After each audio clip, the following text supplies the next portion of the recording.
এই পাগলা কুত্তার যদি মানসিক ভাবে তার চিকিৎসা না করেন, আপনারা যদি না পারেন, রাজশাহী নগরীতে রাজশাহী সিটি কর্পোরেশনের একটি প্রতিনিধি দল আছে, যেখানে পাগল মানসিক ভারসাম্যহীনদেরকে তুলে নিয়ে গিয়ে ভ্যাকসিন প্রদান করা হয়। আপনারা যদি না পারেন, সেই রাজশাহী সিটি কর্পোরেশনকে অনুরোধ করেন তারা যেন এই পাগলা কুত্তাকে ভ্যাকসিন দিয়ে বিশ্ববিদ্যালয়ের স্বাভাবিক পরিবেশ সৃষ্টি করেন। আপনারা বাংলাদেশের সবচেয়ে জনপ্রিয় নেতা জনাব তারেক রহমান গত 25 তারিখ বাংলাদেশের জনগণ দেখিয়ে দিয়েছে কতটা জনপ্রিয় জনাব তারেক রহমান।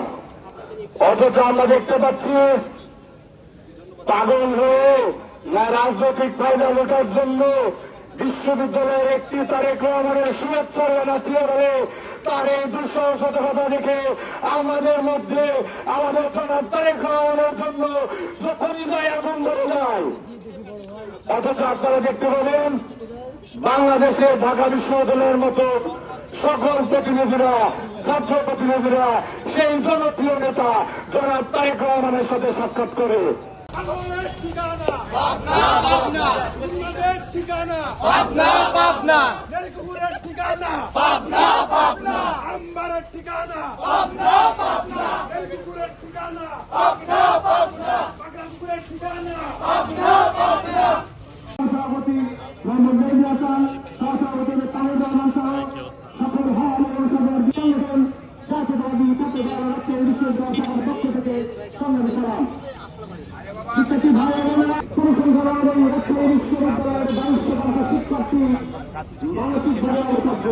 তিনি কখনো আইন শৃঙ্খলার দায়িত্ব নিজ হাতে তুলে নিচ্ছেন।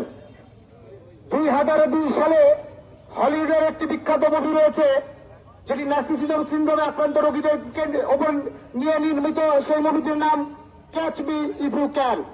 সেখানে অভিনয় করেছিলেন লিওনার্দো ডিক্যাপ্রিও নামক এক অভিনেতা। 19 বছরের একজন তরুণ, সে যখন তার বাবা মার বিচ্ছেদের পরে হতাশ হয়ে যায়,